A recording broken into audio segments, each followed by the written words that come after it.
Na aula de hoje, vamos dar continuidade à escola literária Romantismo no Brasil.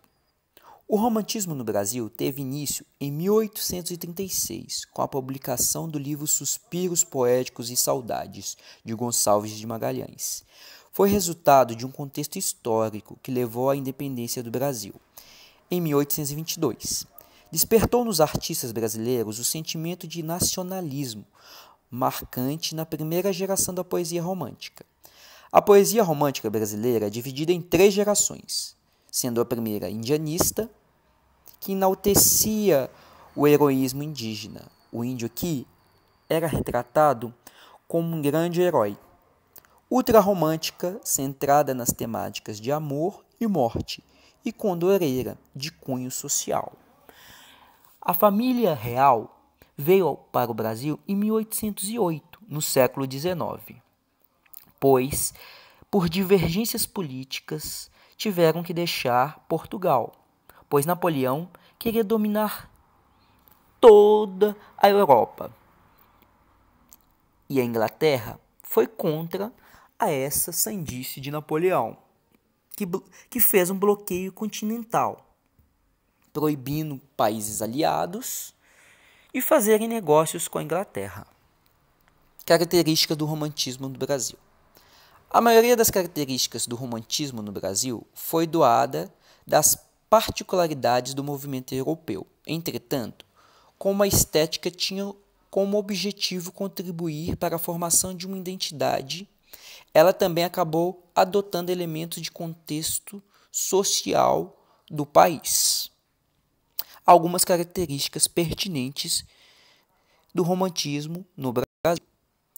Rompimento com os padrões clássicos das obras de Grécia e Roma Antiga, bem abordado na escola literária Arcadismo.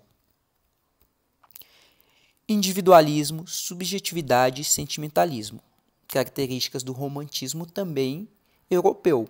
Idealização da mulher como um ser intocável e angelical. Platonismo, fuga da realidade, nacionalismo exacerbado e ufanismo, ou seja, a terra em exagero. A dedicação aos textos voltados para as questões que estavam acontecendo no país. Culto à natureza e religiosidade. Apresentação do índio como um herói. Literatura na primeira geração romântica no Brasil. Indianismo e nacionalismo. Essa geração é marcada pela busca de uma identidade nacional, voltados para a recuperação das tradições brasileiras, por influência de autores europeus. Os poetas dessa geração tentam resgatar, através da figura do índio, o herói que, na Europa, foi encontrado na Idade Média, representado pelo cavaleiro medieval. Principais autores: Domingos José Gonçalves de Magalhães. Nasceu no Rio de Janeiro em 1811 e morreu em Roma em 1882. Publica seu primeiro livro, Poesias, em 1832. Gonçalves de Magalhães publica em Paris, em 1836, sua maior obra, Suspiros Poéticos e Saudades, considerado o primeiro livro romântico brasileiro, cujo prefácio é um verdadeiro manifesto em prol da nova estética. Essa obra tem valor histórico, uma vez que é de grande importância para o romantismo no Brasil e da reforma nacionalista da nossa literatura. Embaixo vocês podem ver aí uma foto do nosso ilustríssimo Gonçalves Guimarães.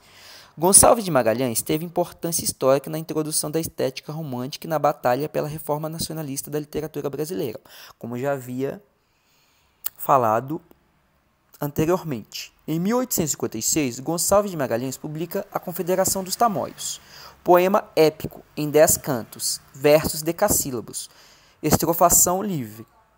Nele, o poeta trata das lutas dos tamoios contra o povo colonizador, nos quais Anchieta e Nóbrega assumem um papel de grande importância.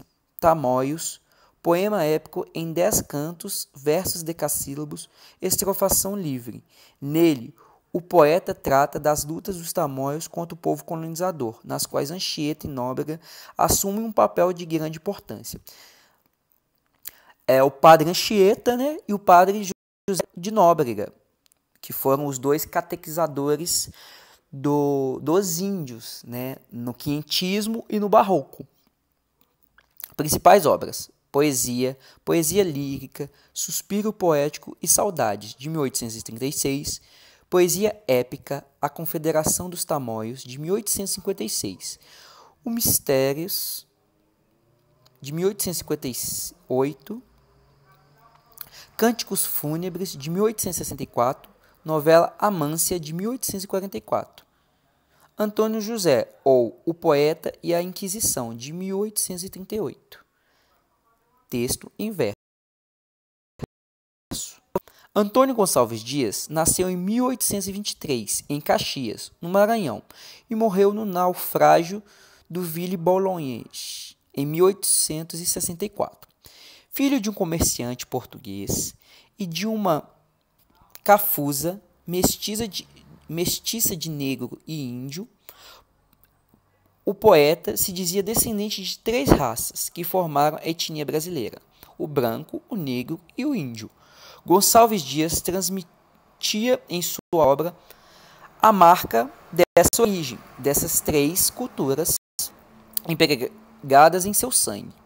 Estudou na Europa, em Coimbra, onde concluiu o curso de Humanidades, vivendo 14 anos de sua curta existência. De volta ao Brasil, em 1854, lecionou latim e história no Colégio Pedro II. Participou de várias missões de estudo no Brasil e na Europa. Dominava a língua portuguesa em todos os seus aspectos, escrevendo o belo poema Cestilhas de Frei Antão, em 1848, em português arcaico e medieval.